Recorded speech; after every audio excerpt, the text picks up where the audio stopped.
ជាសួរបងប្អូនកម្មករកម្មការនេះសមាជិកការនៃសហព័ន្ធសុជីវកម្ពុជាក៏ដូចជាបងប្អូនជនរួមជាតិទាំងអស់ជាទីគោរពរាប់អានចានេះគឺជាកម្មវិធីកិច្ចពិភាក្សាប្រចាំសប្តាហ៍ដែលធ្វើការផ្សាយចេញផ្ទាល់តាមទំព័រ Facebook នៃសហព័ន្ធសុជីវកម្ពុជាហៅកាត់ថាកាតូចាកម្មវិធីរបស់យើងបង្កើតឡើងក្នុងគោលបំណងផ្ដល់ព័ត៌មានដល់កម្មករកម្មការនេះទាក់ទងនឹងសិទ្ធិការងារ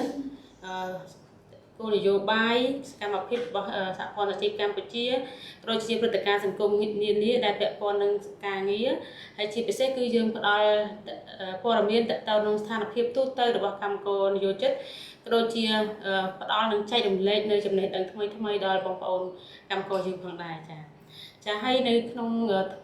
ថ្ងៃនេះដែរកិច្ចពិភាក្សាប្រចាំសប្តាហ៍របស់យើងគឺយើងធ្វើការផ្សាយផ្ទាល់និយាយអំពីរបបសន្តិសុខសង្គមផ្នែកហានិភ័យការងារចាហើយ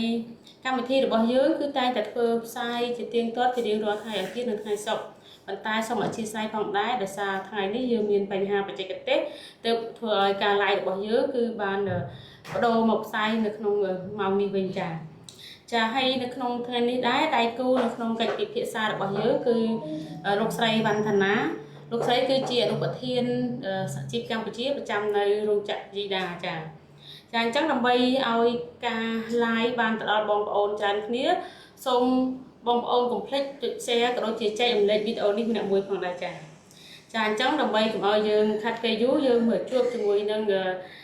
ដៃគូក្នុងកិច្ចពិភាក្សានៅក្នុងថ្ងៃនេះផងដែរចាជម្រាបសួរបងអូនស្រីចាជម្រាបសួរចាអញ្ចឹងដូចតែបងអូនបានដឹងពីប្រធានបទរបស់យើងហើយដែលថ្ងៃនេះយើងនឹងជជែកគ្នាពីរបបសន្តិសុខសង្គមផ្នែកហានិភ័យការងារចាអញ្ចឹងជាដំបូងមុននឹងយើងជជែកទៅដល់ស្ថានភាពតកតងនឹងរបបហានិភ័យការងារយើងនឹងនិយាយអំពីស្ថានភាពទូទៅនៅកន្លែងការងារថាតើនៅកន្លែងការងាររបស់បងអូនបញ្ហាអីដែលកម្មករគាត់ជួបប្រទះក៏ដូចជាជួបផលវិបាកនៅកន្លែងធ្វើការចាអរគុណច្រើនមកគឺហើយជាដំបូងក៏សូមជម្រាបសួរដល់បងប្អូនដែលកំពុងតែតាមដានការ live page របស់កាតូផងដែរចាពីខ្ញុំមើលឃើញថាជាសប្តាហ៍ថ្ងៃដែលស្ថានភាពឬមួយក៏ជាបញ្ហារបស់បងប្អូនដែលខ្ញុំបានមើលឃើញនៅពេលបច្ចុប្បន្នខ្ញុំមើលឃើញថាបងប្អូនកម្មកររបស់យើងគឺមានជួបនៅបញ្ហាច្រើនចំណុចទី1យើងមើលឃើញថាពីការងាររបស់គាត់វាហាក់បីដូចជាមិនសូវសម្បូរនៃការងារធ្វើចាហើយមិនសូវសម្បូរនៅការងារធ្វើវាមានសឹងទៅថាគ្រប់កន្លែងអញ្ចឹងវាធ្វើឲ្យប៉ះពាល់ទៅដល់ចំណូលរបស់គាត់នៅពេលដែលគាត់សូវមានការងារធ្វើអញ្ចឹងចំណូលរបស់គាត់ក៏រៀងពិបាកដែរចាអញ្ចឹងគឺគាត់រកចំណូលមិនសូវជាបាននៅក្នុងការផ្គត់ផ្គង់ទៅលើគ្រួសាររបស់គាត់ទេហើយមួយទៀតយើងមើលឃើញថាការចំណាយចាការចំណាយរបស់បងប្អូនកម្មការនេះរបស់យើងកម្មករកម្មការនេះរបស់យើងហ្នឹងយើងមើលឃើញថាការចំណាយរបស់គាត់វាហាក់បីដូចជាច្រើនច្រើនជាងមុនហើយសមឥឡូវវាមានការតឡើងទៅលើថ្លៃសាំងឬមួយក៏ទៅលើហ្គាសទៅលើអីមួយចំនួនបន្ថែមទៀតយើងមើលឃើញថាសាំងក៏ឡើងលឿនហ្គាសក៏ឡើងលឿនដែរតែយើងមើលឃើញថាការចុះមកវិញវាហាក់បីដូចជាវាយឺតទៅនៅពេលដែលយើងឃើញថាឡើងពេលខ្លះសាំងឡើង1លីត្រក្នុង1លីត្រឡើង1000ទៅ2000រៀលតែនៅពេលដែលចុះវិញចុះត្រឹមតែ100ឬមួយក៏200រៀលទេអញ្ចឹងវាខុសគ្នាឆ្ងាយអញ្ចឹងយើងមើលឃើញថាពួកគាត់វាហាក់បីដូចជាស្ថិតនៅក្នុងការលំបាកជាច្រើនមានបញ្ហាជាច្រើននៅពេលដែលគាត់ជាធម្មតានៅពេលដែលគាត់រកចំណូលអត់បានហើយវាប៉ះពាល់នឹងអីវ៉ាន់សពគ្រប់បែបយ៉ាងឡើងបន្ថែមទៀតអញ្ចឹងធ្វើខ្ញុំមើលឃើញថាបងប្អូនជួបនៅបញ្ហាសេដ្ឋកិច្ចខ្លាំងហើយជាពិសេសនៅពេលដែលគាត់ជួបនៅបញ្ហាសេដ្ឋកិច្ចហ្នឹងវាធ្វើឲ្យអីប៉ះពាល់ដល់បញ្ហាទៅដល់សុខភាពពួកគាត់ទៀតធម្មតានៅពេលដែលសេដ្ឋកិច្ចគាត់ចុះខ្សោយប្រកបណាស់គាត់នឹងការបរិភោគរបស់គាត់អាចនឹងចង់និយាយថាកាត់បន្ថយជាងមុនណាអត់ដូចពីមុនទេពីមុនបើសិនជាគាត់រកចំណូលបានច្រើនអញ្ចឹងការហូបចុករបស់គាត់ក៏យើងមើលឃើញថាវាល្អប្រសើរតែនៅពេលដែលឥឡូវចំណូលរបស់គាត់ការងាររបស់គាត់មិនសូវមានហើយបែរទៅជាសេដ្ឋកិច្ចឬមួយក៏បន្លែឬមួយក៏អីវ៉ាន់គ្រប់ប្រភេទហ្នឹងគឺឡើងគ្រប់ប្រភេទទាំងអស់អញ្ចឹងធ្វើឲ្យបងប្អូនកម្មករយើងគឺពីខ្ញុំមើលឃើញថាពួកគាត់លំបាកខ្លាំងចា៎បច្ចុប្បន្ន អរគុណបងអូនស្រីដែលបានចែករំលែកអំពីស្ថានភាពដូចជាបញ្ហារបស់បងប្អូនកម្មករនិយោជិតដែលជួបពិបាកនៅក្នុងស្ថានភាពដែលវិបត្តិទៅនឹងតម្លៃសាំងក៏ដូចជាផ្ទះឡើងថ្លៃវាធ្វើឲ្យទំនិញទាំងអស់គ្រប់មុខនោះគឺឡើងថ្លៃទៅតាមតម្លៃសាំងហើយនិងតម្លៃផ្ទះផងដែរចា៎ហើយទោះយ៉ាងណាក៏ដោយមកដល់ពេលនេះគឺឃើញថាស្ថានភាពតម្លៃសាំងនោះគឺនៅតែមិនទាន់ចុះនៅឡើយទេអរគុណបងអូនស្រីសម្រាប់ការចែករំលែកអំពីស្ថានភាពទូទៅរបស់បងប្អូនកម្មករកម្មការនេះរបស់យើងចា៎ហើយមកដល់ត្រឡប់មកវិញយើងជជែកគ្នាតទៅនឹងប្រធានបទរបស់យើងដែលយើងនឹងជជែកគ្នាអំពីកិច្ចរបបសន្តិសុខសង្គមផ្នែកហានិភ័យការងារចាអញ្ចឹងជាដំបូងដើម្បីឲ្យយើងយល់ថាតើរបបសន្តិសុខសង្គមនោះចង់និយាយថាតទៅនឹងផ្នែកហានិភ័យការងារជាអ្វីសូមឲ្យបងអូនជួយឲ្យនិយមន័យថាតើអ្វីទៅដែលហៅថាហានិភ័យការងារចាអរគុណច្រើនបងហានិភ័យការងារគឺជាហានិភ័យមួយដែលកើតឡើងអាចនិយាយបានថាកើតឡើងនៅទីកន្លែងដែលពួកយើងធ្វើការងារដែលយើងជួបប្រទះជារៀងរាល់ថ្ងៃនៅកន្លែងការងារឬមួយក៏ជាហានិភ័យមួយដែលនៅពេលដែលយើងចូលទៅទីតាំងនៅកន្លែងធ្វើការរបស់យើងការធ្វើដំណើរពីផ្ទះមកកន្លែងធ្វើការរបស់យើងឬមួយក៏ពីកន្លែងធ្វើការរបស់យើងដោយមិនវាងផ្លូវយើងទៅផ្ទះហ្នឹងនៅពេលដែលពួកយើងជួបនឹងបញ្ហាគ្រោះថ្នាក់ឬមួយក៏អាចនិយាយបានថាបុកគ្នាឬមួយក៏ខ្ញុំមើលឃើញថាភាគច្រើនបងប្អូនកម្មករយើងនៅពេលដែលគាត់ជិះម៉ូតូទៅវាតែងតែប៉ះពាល់ជាមួយ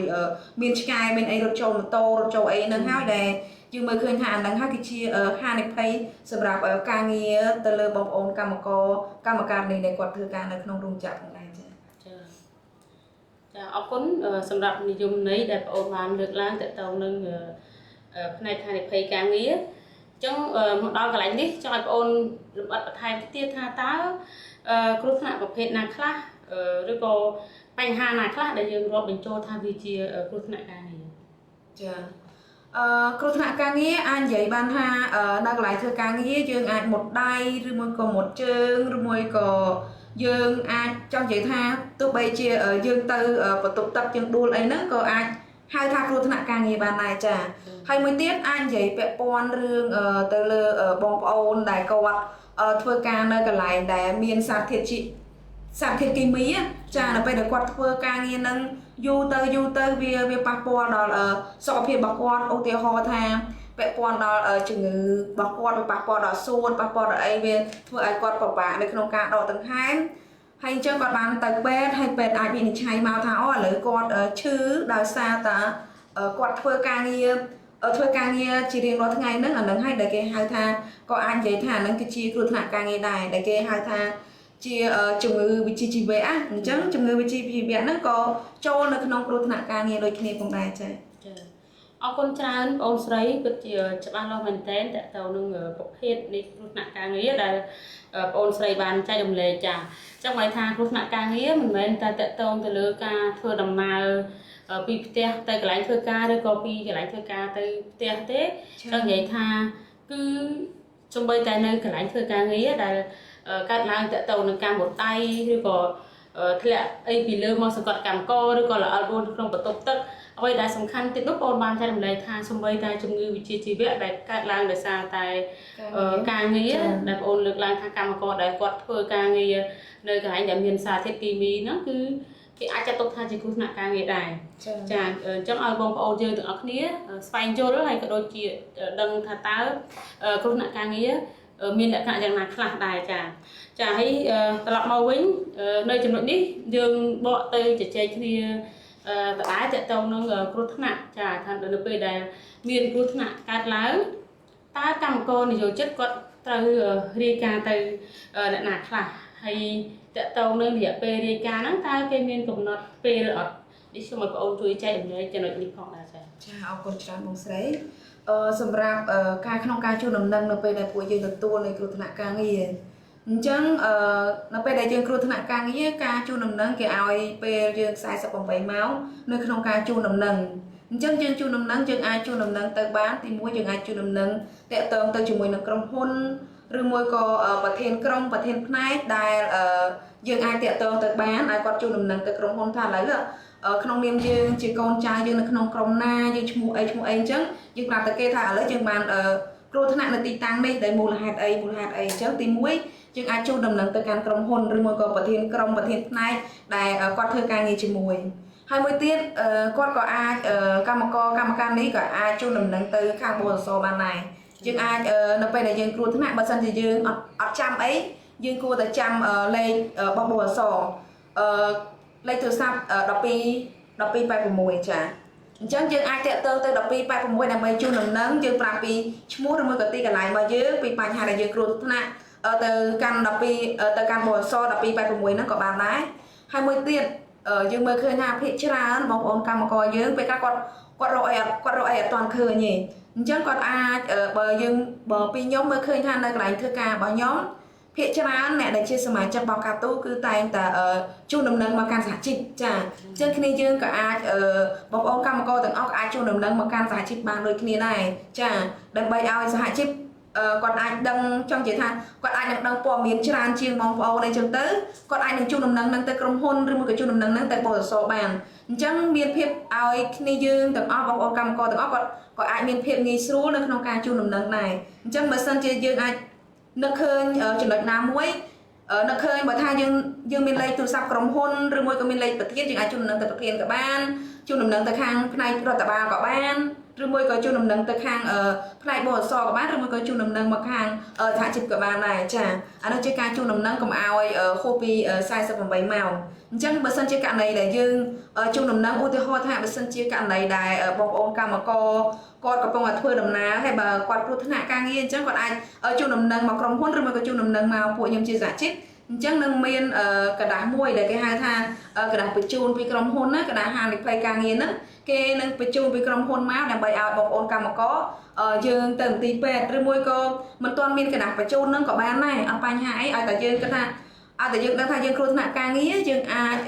ចូលពេទ្យនៅកន្លែងណាក៏បានដែរឲ្យតែនៅជិតយើងបំផុតចាអញ្ចឹងពួកគាត់មានភាពងាយស្រួលកុំឲ្យគាត់ចាំតែទៅពេទ្យបសសទោះបីជាមិនពេទ្យបសសក៏ដោយឲ្យតែគាត់គ្រោះថ្នាក់នៅកន្លែងណាមន្ទីរពេទ្យណាដែលនៅជិតគាត់ជាងគេហ្នឹងគាត់អាចចូលទៅពេទ្យនឹងបានហើយក៏មានភាពងាយស្រួលមួយទៀតបើគាត់ទៅហើយអាចនិយាយបានថាយើងមានការទូទាត់ជាមួយនឹងពេទ្យសិនហើយយើងអាចនឹងយកវិក័យប័ត្រហ្នឹងមកទុកដើម្បីនឹងclaim 70%ឬមួយក៏ទាមទារសំណងពីបសសបានបន្ថែមមួយទៀតផងដែរចាអរគុណបងស្រីចាអរគុណដែលបានចែករំលែកចំណុចនេះចាវាសំខាន់មែនទែនហើយបានន័យថានៅពេលដែលយើងចាប់ផ្ដើមមានគ្រោះថ្នាក់កាត់ឡើងគឺយើងត្រូវរាយការណ៍អញ្ចឹងតើតើនឹងការរាយការណ៍បងបានលើកឡើងថាយើងមានជំរឿសច្រើនណាស់ចាអញ្ចឹងបានន័យថានៅពេលដែលកម្មករចាប់ផ្ដើមមានគ្រោះថ្នាក់ភ្លាមគឺត្រូវរាយការណ៍តាំងពីទៅបសសតាំងពីទៅប្រធានផ្នែកប្រធានក្រុមតាំងពីទៅក្រុមហ៊ុនផ្ទាល់ឬក៏រដ្ឋបាលឬក៏សំខាន់ទៀតបងបានចែករំលែកថាអាចចែករាយការណ៍ទៅសហជីពព្រោះថាសហជីពនោះគាត់មានព័ត៌មានច្រើនគាត់អាចដឹងជាងបងប្អូនកម្មករយើងពេលខ្លះបងប្អូនកម្មករយើងគាត់មិនអាចចាំលេខ1286ឬក៏ថានឹកឃើញថាត្រូវរាយការណ៍ទៅបសសទេអញ្ចឹងគាត់ស្និទ្ធជាមួយអ្នកណាគាត់នឹងជាយាមប្រាប់ទៅអ្នកនោះចាអញ្ចឹងនៅក្នុងកន្លែងនេះដែរចង់និយាយថានៅពេលដែលយើងនិយាយតែកម្មករយើងគិតថាធម្មតាពេលដែលមានគ្រោះថ្នាក់កើតឡើងកម្មករពេលខ្លះគាត់ដល់សន្លប់អញ្ចឹងគាត់អាចរាយការណ៍បានទេអញ្ចឹងនៅក្នុងនេះតើអ្នកនៅក្នុងហេតុការណ៍គាត់អាចរាយការណ៍បានអត់ចាអ្នកដែលនៅក្នុងហេតុការណ៍ក៏ពួកគាត់អាចរាយការណ៍បានដែរអត់បញ្ហាអីទេឲ្យតែគាត់ដឹងពីរបៀបនៅក្នុងការរាយការណ៍អញ្ចឹងពីខ្ញុំចង់ឲ្យបងប្អូនដឹងទាំងអស់គ្នាផងដែរទោះបីជាមិនមែនសម័យខ្លួនហ្នឹងឬមួយក៏អ្នកដែលគាត់មកជុំចង់និយាយថាអ្នកដែលជួយក៏គាត់អាចរាយការណ៍ទៅក្រុមហ៊ុនឬមួយក៏ជាធម្មតាបើពីសហជីពយើងតែងតែមានឲ្យជាលេខទូរស័ព្ទទៅកាន់ពួកគាត់ហើយឬមួយក៏កាតសម្គាល់ខ្លួនហ្នឹងគឺតែងតែមានលេខទូរស័ព្ទពួកយើងនៅនឹងអញ្ចឹងបើសិនជាគាត់ថាំងគាត់ពិបាកគាត់ដឹងថាគាត់ជួលដំណឹងទៅណាទេចាអញ្ចឹងគាត់អាចមើលកាតទៅលើបងប្អូនកម្មករក៏បានដែរមើលកាតទៅកាតដែលជាកាតរបស់សហជីពហ្នឹងអាចតាក់ទងមកកាន់សហជីពនឹងសួរនាំព័ត៌មានហ្នឹងនឹងផ្ដល់ព័ត៌មានទៅឲ្យពួកគាត់វិញហើយនឹងផ្ដល់ព័ត៌មានហ្នឹងទៅក្រុមហ៊ុនបានដូចគ្នាផងដែរចាអរគុណច្រើនបងអូនស្រីចាកន្លែងនេះសូមចូលរួមជជែកដែរដោយសារថាវាសំខាន់ដែលបងប្អូនអរគ្នាគួរតែយល់ដឹងនៅពេលដែលយើងមានបញ្ហាកាត់ឡើងគឺយើងត្រូវការ រាយការណ៍ទៅបសសហើយមិញបងបានលើកឡើងដែរថាតកតងនឹងនៅពេលដែលយើងគ្រោះថ្នាក់ភ្លាមគឺយើងអាចទៅពេទ្យណាក៏បានដែរឲ្យតែនៅចិត្តកន្លែងដែលយើងគ្រោះថ្នាក់បើន័យថាលក្ខណៈចូលនោះគេហៅថាសង្គ្រោះបឋមអញ្ចឹងជាបឋមយើងអាចចូលទៅមន្ទីរពេទ្យណាដែលនៅចិត្តយើងដើម្បីឲ្យយើងធ្វើមកសង្គ្រោះបឋមឆ្នាំពេលយើងហូរឈាមឬក៏បែកក្បាលហូរឈាមអីចឹងយើងត្រូវការខាត់ឈាមត្រូវការលាងរបួសអីជាបន្ទាន់ហ្នឹងដើម្បីកុំឲ្យឆ្លងមេរោគអីចឹងអាហ្នឹងយើងអាចចូលប៉ុន្តែយើងគួរតែចូលហើយយើងនឹងទៅមន្ទីរពេទ្យណាដែលជាដៃគូបសសវិញដើម្បីកុំឲ្យយើងខាតអត្ថប្រយោជន៍ផ្សេងទៀតច្រើនចាធម្មតាបសសគេផ្ដល់នៅពេលដែលយើងគេថាសង្គ្រោះបឋមអញ្ចឹងចាប់ពីសង្គ្រោះបឋមគេលើកទឹកចិត្តឲ្យយើងទៅប្រើប្រាស់សេវាសាធារណៈឬក៏ដៃគូបសសចានៅក្នុងកន្លែងនេះដែរដែលបងអូនបានលើកឡើងថាយើងមានរយៈពេលនៃការជូនដំណឹងទៅខាងបសសឬក៏ទៅប្រធានក្រុមប្រធានផ្នែកកន្លែងដែលយើងធ្វើការចាអញ្ចឹងរយៈពេលនៃការរាយការណ៍របស់បងប្អូនកម្មករយើងមានរយៈពេលរាយការណ៍ហ្នឹងអាចថា48ម៉ោងឬក៏អាចថានៅពេលដែលភ្លាមនេះគឺក្នុងនាមយើងជាអ្នកឃើញហេតុការណ៍ត្រូវតែរាយការណ៍ភ្លាមហើយនៅកន្លែងនោះដែរឲ្យចូលរួមពីនយោជកដែរនយោជករោងចក្រខ្លះគាត់យឺតយ៉ាវក្នុងការរាយការណ៍ជូនបងប្អូនកម្មកររបស់យើងចាអញ្ចឹងយោជកគេមានពេលកំណត់ថា48ម៉ោងប៉ុន្តែគេអត់រាប់ថ្ងៃអាទិត្យឬក៏ថ្ងៃបុណ្យទេអញ្ចឹងបើសិនតែចំថ្ងៃអាទិត្យគេអាចលើកឲ្យគាត់លើកលែងឲ្យគាត់បានហើយការរាយការណ៍នេះបើសិនជានយោជកគាត់រាយការណ៍យឺតយ៉ាវអាហ្នឹងគេអាចពិន័យឲ្យនយោជកនោះទទួលខុសត្រូវទៅលើការថ្លៃព្យាបាលឬក៏អត្ថប្រយោជន៍ផ្សេងៗរបស់កម្មករទៀតអញ្ចឹងកន្លែងនេះដែលកុំឲ្យនយោជកគាត់មិនសូវខ្វាយខ្វល់ជាមួយកម្មករនៅពេលដែលមានគ្រោះថ្នាក់កើតឡើងអានេះគួរតែជាចំណេះដឹងដល់បងប្អូនកម្មករយើងដែរដើម្បីយកទៅប្រាប់នយោជកទៅពេលដែលមានបញ្ហាអ្នកឯងមានទូនាទីមួយគឺត្រូវធ្វើលិខិតជូនឬក៏ធ្វើរបាយការណ៍ដាក់ទៅបសសជាបញ្ញាប់ដើម្បីឲ្យបសសបានមើលពោះពេទ្យទៅពេលដែលគ្រោះថ្នាក់ការងារទៅដល់មន្ទីរពេទ្យគឺគេតែងតែជាយាមទៀមទារកលិខិតបញ្ជូនទៅនឹងគ្រោះថ្នាក់ការងារចាអញ្ចឹងពេលខ្លះហ្នឹងមិនទាំងព្យាបាលយើងទៀតព្រោះមន្ទីរពេទ្យខ្លះអត់ព្យាបាលកម្មករទេគឺនៅទៀមទាលិខិតបញ្ជូនហ្នឹងហើយមន្ទីរពេទ្យនៅពេលដែលទៀមទាហ្នឹងពេលខ្លះកម្មករនៅហូរឈាមនៅអីហ្នឹងគឺមិនសូវខ្វាយខ្វល់មើលទៅព្រោះស្ថានភាពនេះកម្មករធ្លាប់បានរាយការណ៍មកពួកយើងជាសហជីពចាអញ្ចឹងកន្លែងនេះសំខាន់មែនទែនដែលត្រូវតែធ្វើលិខិតបញ្ជូនឲ្យទៅកម្មករដែលគាត់មានបញ្ហាចាហើយអរគុណកន្លែងនេះដែលបងអូនបានចែករំលែកពីចំណុចសំខាន់របស់សហជីពដែរអញ្ចឹងឃើញថាមានសហជីពគឺប្រសើរមែនទែនដោយសារសហជីពអាចជួយយើងបានច្រើនហើយជួយជំរុញធ្វើឲ្យដំណើរការទាំងអស់គឺលឿនចាកន្លែងនេះសំខាន់មែនទែនចាអញ្ចឹងក៏ចង់ជម្រាបបងប្អូនកម្មការនេះដែរថានេះគឺជាកម្មវិធីផ្សាយផ្ទាល់តាមទំព័រ Facebook នៃសហព័ន្ធសហជីពកម្ពុជាហើយប្រធានបទដែលយើងជជែកគ្នានៅថ្ងៃនេះយើងនិយាយពីរបបសន្តិសុខសង្គមផ្នែកហានិភ័យការងារបើសិនបើបងប្អូនមានជា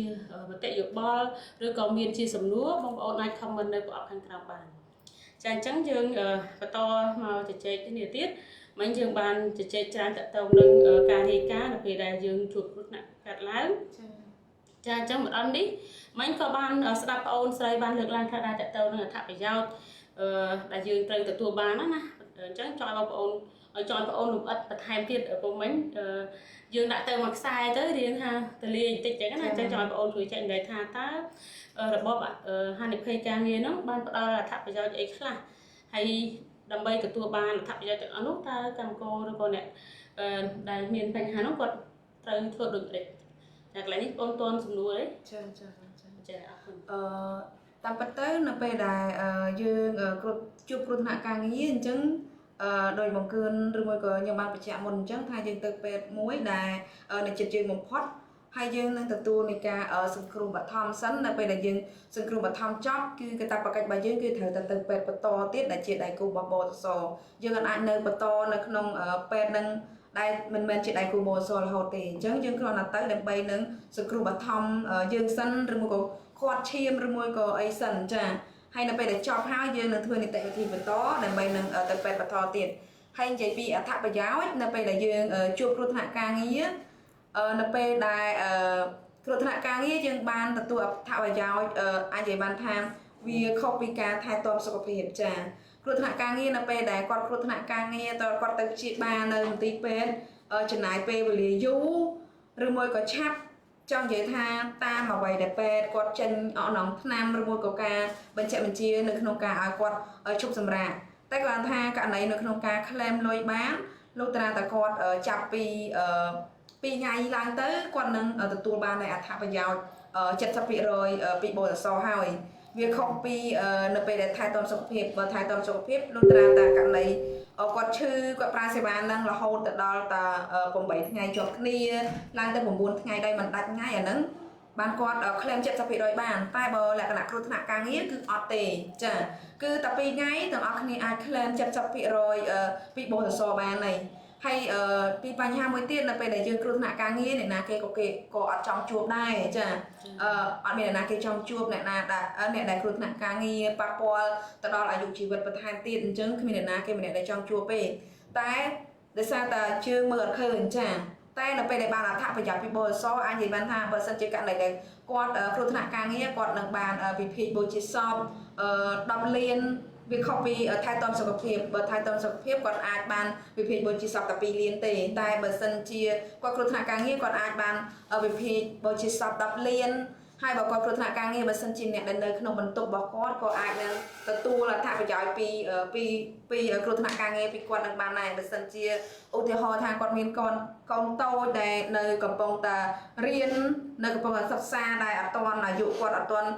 ដល់18ឆ្នាំឬមួយក៏21ឆ្នាំហ្នឹងអញ្ចឹងខាងបរិសរគឺមានកាតព្វកិច្ចនៅក្នុងការជួយទៅលើក្រុមគ្រួសាររបស់គាត់ដូចជាកូនរបស់គាត់ត្រូវតែផ្ដល់លុយទៅឲ្យកូនគាត់សិក្សាបើសិនជាកូនគាត់នៅបន្តនឹងការសិក្សាគេនឹងជួយគាត់ជួយទៅលើកូននឹងដល់អាយុ21ឆ្នាំតើតើគាត់រៀនចប់ហើយបើសិនជាករណីហើយសម្រាប់គ្រួសារប្តីរបស់គាត់ដូចគ្នាផងដែរបើសិនជាករណីប្តីរបស់គាត់គឺអត់មានចំណូលអត់មានអីទេអានោះក៏គេជួយទៅលើប្តីរបស់គាត់នឹងបន្ថែមទៀតដែរដោយសារគេជួយទៅលើអ្នកដែលនៅក្នុងបន្ទប់របស់គាត់ណាចាហើយបើសិនជាកូននឹងគាត់គាត់ឈប់រៀនឬមកគាត់ចេញធ្វើការហើយអាហ្នឹងគេអត់បន្តនៅក្នុងការជួយទេលុះត្រាតែកូននៅរៀនរហូតអាហ្នឹងមិនគេបន្តការជួយនៅទៅដល់អាយុ21ឆ្នាំចាអញ្ចឹងអត្ថប្រយោជន៍ពីគ្រោះថ្នាក់ការងារតែបើសិនជាយើងអត់គ្រោះថ្នាក់ការងារទេយើងអត់ធ្វើការទេថ្ងៃអាទិត្យយើងគ្រោះថ្នាក់យើងអីអាហ្នឹងអត់រាប់ចូលថាគ្រោះថ្នាក់ការងារទេអាហ្នឹងគឺអត់បានប្រយោជន៍ដែលខ្ញុំបានរៀបរាប់មុននឹងមិញទេចាអញ្ចឹងអានោះគេហៅថាសេវាថែទាំសុខភាពហើយបើសិនជាករណីដែលយើងគ្រោះថ្នាក់ដែរតែយើងទៅពេទ្យដែរហើយយើងទៅព្យាបាលដែរតែវាខុសពីកន្លែងដែលធ្វើការងាររបស់យើងខុសពីថ្ងៃយើងធ្វើការងារអញ្ចឹងវាអត់បានអត្ថប្រយោជន៍ដូចដែលគ្រោះថ្នាក់ការងារទេចាបងចាអរគុណនៅពេលដែលបងអូនចែករំលែកចំណុចនេះគឺធ្វើឲ្យបងចាប់អារម្មណ៍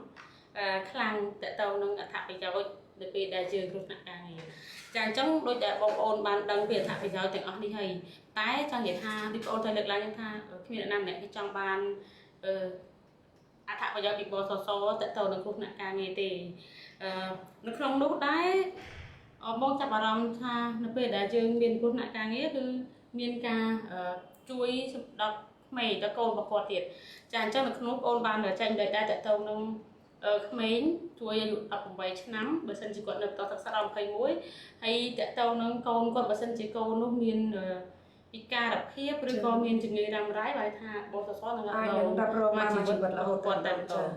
ហេតុអីបានជាគ្រោះថ្នាក់ការងារសំខាន់ហើយចង់ឲ្យបងប្អូនកម្មករយោជិតនៅពេលដែលគ្រោះថ្នាក់គឺយើងត្រូវរាយការណ៍ទៅខាងក្រុមហ៊ុនដើម្បីក្រុមហ៊ុនធ្វើលិខិតបញ្ជូនទៅនឹងគ្រោះថ្នាក់ការងារទៅមន្ទីរពេទ្យព្រោះកន្លែងនេះសំខាន់បបសសអស់ព្រោះគ្រោះថ្នាក់ការងារពេលខ្លះដួលមកវាអត់មានផលប៉ះពាល់ភ្លាមទេប៉ុន្តែរយៈពេលមួយខែក្រោយ2ខែក្រោយឬក៏មួយឆ្នាំក្រោយបានថាគ្រោះថ្នាក់ឬក៏ជំងឺដែលកើតចេញពីគ្រោះថ្នាក់ការងារនេះវានឹងអាចកើតឡើងមកអញ្ចឹងបើសិនជាយើងដាក់ថាគ្រោះថ្នាក់ការងារគេនឹងព្យាបាលមកជីវិតរបស់យើងហើយបើសិនជាយើងពិការភាពក៏គេមានការធ្វើការវិតម្លៃហើយយើងនឹងទទួលបានប្រាក់ឧបត្ថម្ភពីបសសជាប្រចាំខែឬក៏ប្រចាំត្រីមាសផងដែរតទៅនឹងពិការភាពដែលគេធ្វើការវិតម្លៃតទៅនឹងប្រមាណភាគរយថា20% 30%ឬក៏ក្រោម20%គេឲ្យជាកញ្ចប់តែម្ដងឬក៏មកលេខ20%ឡើងគេឲ្យជាខែកន្លែងនេះសំខាន់ដោយសារកន្លងមកដោយសារបងធ្វើការងារសហជីពទទួលបានរឿងនឹងច្រើនហើយកម្មករយើងភាគច្រើនគឺខ្ជិលក្នុងការរាយការណ៍កថាបន្តិចបន្តួចមិនអីទេជាងការដួលបោកក្បាលទៅមិនចេញឈាមមិនអីក្នុងពេលភ្លាមៗអីទេគាត់ថាមិនបាច់ជូនទៅក្រុមហ៊ុនទេអានឹងក៏តែប៉ុណ្្នឹងវាតិចតួចអីចឹងណាប៉ុន្តែវា អាចនឹងរយៈពេលយូរវាអាចនឹងធ្វើទុកដោយសារតែប្រការហ្នឹងអញ្ចឹងកន្លែងនេះសំខាន់ដែលចង់ឲ្យបងប្អូនទាំងអស់គ្នាដឹងថានៅពេលដែលយើងចាប់ផ្ដើមមានគ្រោះថ្នាក់ពាក់ព័ន្ធនឹងម៉ោងការងារដូចតែបងប្អូនបានលើកឡើងដែលបងប្អូនស្រីខណៈបានលើកឡើងពីខាងដើមមកថានៅពេលដែលយើងគ្រោះថ្នាក់នៅម៉ោងដែលបងប្អូនស្រីបានរៀបរាប់នោះគឺសំខាន់ណាស់ត្រូវតែធ្វើការជូនដំណឹងឬក៏រាយការណ៍ទៅក្រុមហ៊ុនហើយឲ្យក្រុមហ៊ុនត្រូវមានកាតព្វកិច្ចក្នុងការរាយការណ៍ទៅបសសដើម្បីបានទទួលការព្យាបាលដែលពេទ្យគាត់ដាក់ថាគ្រោះថ្នាក់ការងារហើយបើសិនជាយើងអត់មានឯកសារអីទេគឺគេដាក់ថែទាំសុខភាពហើយបងប្អូនត្រូវលើកខាងដើមថាបើថែទាំសុខភាពគាត់នឹងមិនទទួលបានអត្ថប្រយោជន៍ឬក៏ការពារអស់មួយជីវិតដូចគ្រោះថ្នាក់ការងារទេអញ្ចឹងកន្លែងនេះសំខាន់ដែលកុំឲ្យបងប្អូនទាំងអស់គ្នាខ្ជិលក្នុងការគិតថាស្រាលប៉ុណ្ណឹងមិនអីទេប៉ុន្តែមួយអាទិត្យក្រោយមួយខែក្រោយចាប់ផ្ដើមធ្វើទុកមកដល់ពេលនេះយើងមានសមាជិករបស់យើងគាត់គ្រោះថ្នាក់ការងារប៉ុន្តែគាត់ជូនដំណឹងជូនអីទៅគ្រោះថ្នាក់ការងារធម្មតាទេមិនថាគាត់បានមើលថែអីធម្មតាទេប៉ុន្តែពេលដំបូងជំងឺគាត់អត់ដល់ថ្នាក់ហ្នឹងទេប៉ុន្តែមកដល់ពេលបច្ចុប្បន្នគាត់ទៅជាហៅថាមកជាគឺបាក់ផាតតិដែលធ្វើឲ្យគាត់មិនអាចធ្វើការងារកើតមិនអាចសម្បីតែថាម៉ូតូឬក៏ជិះម៉ូតូនោះគឺគាត់មិនអាចជិះម៉ូតូបានផងអញ្ចឹងន័យថាគាត់ខ្លាយទៅជាពិការហើយឃើញដំបូងគឺថាអត់មានប៉ះពាល់ទេប៉ុន្តែមួយឆ្នាំក្រោយមកចាប់ផ្ដើមធ្វើទុកដល់ពេលយើងរកមើលទៅគឺឃើញថាវាបន្តមកពីគ្រោះថ្នាក់ការងារអញ្ចឹងសំខាន់កន្លែងនេះដែលអរគុណបងអូនស្រីថ្ងៃនេះដែលបានចែករំលែកចំណុចនេះដើម្បីឲ្យបងប្អូនកម្មករយើងយល់ដឹងកាន់តែច្បាស់តទៅនឹងគ្រោះថ្នាក់ការងារហើយនឹងអត្ថប្រយោជន៍ដែលពាក់ព័ន្ធនឹងគ្រោះថ្នាក់ការងារចាអញ្ចឹងយើងបន្តនៅសំណួរមួយទៀតដែលជាសំណួរសំខាន់ដែរដែលយើងគួរថាក្នុងនាមយើងជាសហជីពយើងដឹងថាយើងគួរតែគេហៅថាផ្សព្វផ្សាយប្រម៉ូទអីខ្លះពីពួកយើងដែរអញ្ចឹងណាប៉ុន្តែចង់សួរបងអូនថាតើកន្លងមកការទូបានធ្វើអ្វីខ្លះទៅដល់បងប្អូននៅមូលដ្ឋានសហជីពនៅមូលដ្ឋានណាហើយសហជីពមូលដ្ឋានបានធ្វើអ្វីខ្លះទៅដល់កម្មករដែលជាសមាជិករបស់យើងចាអញ្ចឹងកន្លែងហ្នឹងមាន2មួយយើងនិយាយពីការទូផ្ដល់ទៅសហជីពមូលដ្ឋានតើមកនិយាយពីសហជីពនៅមូលដ្ឋានផ្ដល់អីខ្លះទៅដល់សមាជិកកម្មករយើងចាអរគុណច្រើនបងសម្រាប់ការទូបានផ្ដល់ទៅកាន់មូលដ្ឋានឬមួយក៏ថ្នាក់ដឹកនាំឬមួយក៏សកម្មជនរបស់មូលដ្ឋានគឺការទូតែងតែឲ្យថ្នាក់ដឹកនាំមូលដ្ឋានឬមួយក៏សកម្មជនមូលដ្ឋានមកចូលរួមវគ្គបណ្ដុះបណ្ដាលផ្ដល់នៅវគ្គបណ្ដុះបណ្ដាលដើម្បីឲ្យថ្នាក់ដឹកនាំនៅមូលដ្ឋានហ្នឹងចេះពីរបៀបនៅក្នុងការធ្វើការងារឬមួយក៏យល់ដឹងពីច្បាប់ទម្លាប់នៅកន្លែងធ្វើការងារឬមួយក៏យល់ដឹងពាក់ព័ន្ធដូចជាប្រវត្តិពាក់ព័ន្ធនិយាយពីកិច្ចការពារសង្គមនិយាយពីស្ថានភាពបសសហើយតើបសសនឹងមានប្រមាណចំណុចតើដើរដល់ចំណុចណាហើយដូចជាបសសយើងអាចនិយាយបានថាមាន4ចំណុចតែយើងមើលឃើញថាការអនុវត្តការដើរទៅដល់វាមានតែ3ទេមានតែគ្រោះថ្នាក់ការងារថែទាំសុខភាពហើយនឹងសោធនចាលុយដែលយើងចូលនិវត្តន៍នឹងអញ្ចឹងនៅនៃកម្មភាពមួយទៀតដែលយើងអត់ទាន់ទទួលបានគេមិនទាន់ច្បាប់អត់ទាន់បានមានការអនុញ្ញាតឲ្យមានច្បាប់នៃកម្មភាពការងារនឹងអញ្ចឹងគឺយើងទទួលបានអត្ថប្រយោជន៍ត្រឹមតែ3នៅឡើយទេបើសិនជាយើងទទួលបាននៃកម្មភាពការងារមួយទៀតអាចនិយាយបានថាពីខ្ញុំគិតថាវាអាចនឹងមានស្ថានភាពល្អប្រសើរខ្លាំងមែនទែនព្រោះអីនៃកម្មភាពនៅពេលដែលបងប្អូនភាគច្រើនបើសិនជាករណីដែលគាត់អត់មានការងារធ្វើក៏បសក៏មានករណីក្នុងការរ៉ាប់រងដែរតែនៅពេលដែលឥឡូវទោះបីជាបងប្អូនដែលអត់ការងារធ្វើប្រកបណាគាត់នឹងជួបផលលំបាកទៅលើគ្រួសាររបស់គាត់សេដ្ឋកិច្ចគ្រួសាររបស់គាត់នឹងពិបាកបើសិនជា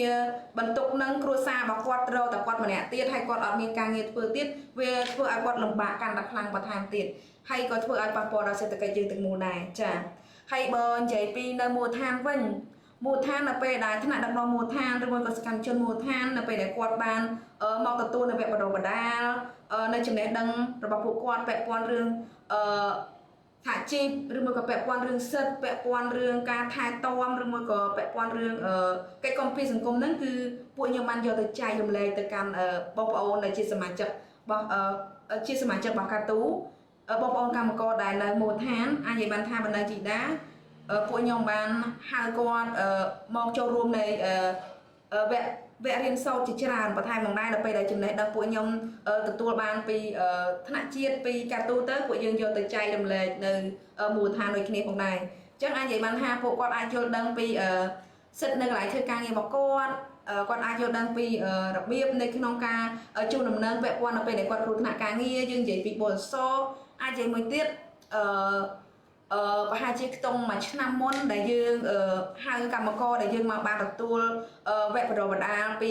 សារធាតុ asbestos អីមួយចំនួនបន្ថែមទៀតដែលយើងមិននឹកស្មានដល់ថាអាសារធាតុនឹងវាអាចនឹងប៉ះពាល់ដល់យើងផងដែរអញ្ចឹងការទូបានហៅពួកយើងមកចូលរួមនៅវគ្គបណ្ដុះបណ្ដាលហ្នឹងដើម្បីយកទៅចែករំលែកទៅកាន់សមាជិកដើម្បីឲ្យគាត់យល់ថាតើអ្វីទៅគឺជាសារធាតុ asbestos នឹងអញ្ចឹងឲ្យយើងបានយល់ចំណុចហ្នឹងបានច្រើនដើម្បីឲ្យយើងបានការពារខ្លួនយើងតើចំណុចណាដែលជាសារធាតុ asbestos តែយើងគួរប៉ះពាល់វាអត់តើវាប៉ះពាល់ដល់សុខភាពយើងអត់ហើយវានៅលើអ្វីខ្លះអញ្ចឹងយើងក៏បានទទួលវគ្គបណ្ដុះបណ្ដាលពីថ្នាក់ជាតិហើយយើងយកទៅចែកនៅថ្នាក់មូលដ្ឋានរបស់យើងជាពិសេសបងប្អូនសមាជិករបស់យើងផងដែររួមភាគតិចដែលសមាជិករបស់កាទូដែលគាត់អត់សូវដឹងព័ត៌មានតែភាគច្រើនអាចនិយាយបានថាគឺគាត់ដឹងព័ត៌មានដឹងពីរបៀបនៅក្នុងការជូនដំណឹងទៅបអសអីមួយចំនួនបន្ថែមទៀតបើគាត់អត់ច្បាស់គាត់អាចតាក់ទងមកសួរពួកយើងបន្ថែមទៀតចា៎អរគុណបងអូនស្រីចាសម្រាប់ការចែករំលែកតទៅនឹងការទូបានផ្ដល់អត្ថប្រយោជន៍អីខ្លះដល់ថ្នាក់ដឹកនាំសហជីពតាមមូលដ្ឋានហើយសហជីពតាមមូលដ្ឋានហ្នឹងបានផ្ដល់អត្ថប្រយោជន៍អីខ្លះដល់បងប្អូនកម្មករយុវជនយើងអញ្ចឹងបានន័យថានៅពេលដែលយើងចូលជាការទូគឺមិនអត់ប្រយោជន៍ទេអ្វីដែលយើងទទួលបានគឺភាពទទួលបាននៅចំណេះដឹងក៏ដូចជាព័ត៌មានទៅសំខាន់ណាស់នៅពេលដែលយើងចាប់ផ្ដើមមានចំណេះដឹងយើងមានព័ត៌មាននៅក្នុងដៃបានន័យថាយើងអាចដើរទាន់ស្ថានភាពឬក៏សភាពការអីផ្សេងលឿនយើងអាចចេះការពារខ្លួនតទៅនឹងគ្រោះថ្នាក់ទាំងឡាយដែលអាចនឹងកើតមានយើងចេះបង្ការការពារអញ្ចឹងទៅអញ្ចឹងន័យថាយើងមិនមែនចាំថាបង្កើតកម្មករមកបង្កើតសហជីពមកហើយអត់បានគេចិត្តទុកដាក់មួយកម្មករទុកគាត់ចោលអីគឺអត់ទេបើថាស្ដាប់ប្អូនលើកឡើងបើថាការទូតគឺជាសហជីពមួយដែលសកម្មក្នុងការផ្ដល់ចែករំលែកនៅចំណេះដឹងក៏ដូចជាព័ត៌មានតគ្នាបើថាពីថ្នាក់ជាតិដល់មូលដ្ឋានគឺបើថាទទួលបានព័ត៌មានដូចគ្នាចា៎ហើយអ្វីដែលខ្ញុំក្នុងនាមខ្ញុំធ្វើការនៅការទូតដែរក៏ចង់រំលឹកបន្ថែមដែរថានៅពេលដែលបងប្អូនចូលនៅជាមួយការទូអត្ថប្រយោជន៍បានច្រើនជាងអ្វីដែលបងប្អូនស្រីបានលើកឡើងទៀតចាអញ្ចឹងមិនត្រឹមតែផ្ដល់នៅចំណេះដឹងទេយើងនឹងជួយផងដែរឬក៏តទៅនឹងសេវាផ្នែកច្បាប់នៅពេលដែលមានបញ្ហាយើងជួយតទៅនឹងសេវាផ្នែកច្បាប់ហើយនៅពេលដែលមានបញ្ហាផ្សេងៗគឺយើងតែងតែចុះទៅអន្តរាគមន៍ឬក៏ជួយផ្ដល់នៅប្រឹក្សាយោបល់ក៏ដូចជាជួយផ្នែកមេធាវីផងដែរទៅតាមលទ្ធភាពដែលយើងអាចធ្វើបានហើយអ្វីដែលសំខាន់នោះតទៅនឹងបសសបើថាអត្ថប្រយោជន៍ពីបសសដែលបងបានលើកឡើងយើងឃើញថាប្រហែលឆ្នាំមកនេះទោះបីជារដ្ឋាភិបាលបានព្យាយាមយកចិត្តទុកដាក់ជាមួយបងប្អូនកម្មករយុវជនយ៉ាងណាក៏នៅតែមានចំណុចខ្វះខាតដែលធ្វើឲ្យបងប្អូនជួបនៅបញ្ហាហើយខាត់អត្ថប្រយោជន៍អញ្ចឹងនៅពេលដែលគាត់បានរាយការណ៍រឿងរ៉ាវរបស់ពួកគាត់មកដល់ការទូគឺការទូបានជួយគាត់ទទួលបានលទ្ធផលបានលទ្ធផលពីបសសឬបានអត្ថប្រយោជន៍ពីបសសត្រឡប់មកវិញទោះបីអ្នកខ្លះគាត់មានបញ្ហាគ្រោះថ្នាក់ការងារ3ឆ្នាំដែលត្រូវបានរោងចក្របោះបង់គាត់ចោលមិនថាបញ្ឈប់គាត់ពីការងារហើយគាត់នៅវិការភាពមិនអាចទៅធ្វើការងារបានគឺយើងនៅតែអាចជួយគាត់បានអញ្ចឹងណាហមายថាចំណុចខ្វះខាតដែលបសសគាត់អត់បានដឹងឬក៏ការមិនយកចិត្តទុកដាក់ពីក្រុមហ៊ុនមិនបានរាយការណ៍អីហ្នឹងគឺយើងអាចគេថាជួយគាត់ត្រឡប់មកវិញអញ្ចឹងមិនថាសំខាន់ចំណុចអស់នេះបើគ្មានសហជីពទេបងប្អូននឹងខាត់ប្រយោជន៍របស់ពួកគាត់ច្រើនមែនតើគេនិយាយថាទោះបីជាបងប្អូនពេលខ្លះគេថាអូរដ្ឋបានយកចិត្តទុកដាក់ផ្សព្វផ្សាយបដោះបដាអីផ្សេងមិនមែនថាសកម្មភាពរបស់រដ្ឋអត់ធ្វើគាត់ធ្វើប៉ុន្តែព័ត៌មានទាំងអស់នោះនៅតែមិនគ្រប់ជ្រុងជ្រោយហើយអ្វីដែលសំខាន់ទៀតគឺក្រុមហ៊ុនពេលខ្លះគឺគាត់ហាក់បីដូចជាបន្លែងចោលមិនសូវខ្វាយខ្វល់ជាមួយកម្មករមិនយកចិត្តទុកដាក់ទេទុកពួកគាត់ចោលដែរអញ្ចឹងទៅធ្វើឲ្យគាត់ខាត់បងដែរអញ្ចឹងបើអត់មានសហជីពក្នុងការជួយគ្រប់គ្រងឬក៏ជួយប្រឹក្សាយោបល់ទៅដល់កម្មករទេគឺឬក៏គេថាវែកផ្លូវចង្អុលផ្លូវឲ្យកម្មករទេគឺកម្មករមិនអាចដោះស្រាយនៅបញ្ហាដែលខ្លួនជួបប្រទះបានទេចាដោយសារតែពេលវេលាយើងបានមកដល់ទីបញ្ចប់ហើយបងឲ្យបងអូនមានជាមតិយោបល់ចុងក្រោយ3នាទីទៅកាន់ភាគីពាក់ព័ន្ធចាអរគុណច្រើនបងជាចុងក្រោយខ្ញុំអត់មានអីច្រើនទេខ្ញុំគ្រាន់តែចង់សំណូមពរទៅដល់ ភាគីដែលពាក់ព័ន្ធឬមួយក៏ក្រសួងសូមឲ្យជួយមើលមកកាន់បងប្អូនកម្មការនេះផងដែរដែលខ្ញុំមើលឃើញថាដូចពីចំណុចដំបូងអញ្ចឹងថាបងប្អូនកម្មកររបស់យើងឥឡូវការងាររបស់គាត់មិនសូវមានជាការងារដែលធ្វើច្រើនទេនៅពេលដែលគាត់មានការងារធ្វើច្រើនតែចំណូលរបស់គាត់ក៏រកអត់បានច្រើនដែរដោយសារតែដោយនៅកន្លែងធ្វើការភាគច្រើនឥឡូវចង់និយាយថាគេធ្វើការដែលស៊ីបងណាតែនៅពេលដែលតម្លៃបងពួកគាត់ថោកអញ្ចឹងប្រកបណាស់គាត់ខំប្រឹងមិនក៏គាត់ខំប្រឹងអត់បានដែរដោយសារតម្លៃបងរបស់គាត់ថោកអញ្ចឹងសូមឲ្យគាត់បានមើលពីនៅកន្លែងធ្វើការរបស់បងប្អូនកម្មករផងដែរហើយនឹងពាក់ព័ន្ធមួយទៀតពាក់ព័ន្ធរឿងអីវ៉ាន់ឡើងថ្លៃគ្រប់បែបយ៉ាងអញ្ចឹងសូមឲ្យមើលចំណុចហ្នឹងផងកុំឲ្យតែមានការឡើងថ្លៃទៅតាមតែមាត់របស់អ្នកលក់អញ្ចឹងដល់ពេលដែលគាត់ឡើងថ្លៃតំណែងគ្រប់បែបយ៉ាងអញ្ចឹងធ្វើឲ្យពួកយើងរស់នៅយើងមើលទៅវាហាក់បីដូចជារស់នៅទាំងលំបាករស់នៅទាំងវេទនាមិនមានការរស់នៅមួយដែលមានភាពសមរម្យដែលជាមនុស្សយើងរស់នៅទាំងពិបាកមានការបិទបៀតខ្លាំងនិងទទួលរងនៅប៉ះពាល់ដល់សុខភាពទោះបីជាឥឡូវយើងមើលឃើញថាមានបោសសហើយក៏ដោយទោះបីជាមានបោសសដើម្បីការពារនៅពេលដែលគាត់ទៅពេទ្យអត់អស់លុយក៏ដោយតែគាត់ក៏នៅតែត្រូវការចំណាយអ្នកដែលទៅមើលថែមួយទៀតដែរចាអញ្ចឹងបើសិនជាគាត់ឈឺម្នាក់ត្រូវចំណាយមនុស្ស12នាក់ឬក៏3នាក់ដើម្បីនឹងមើលថែ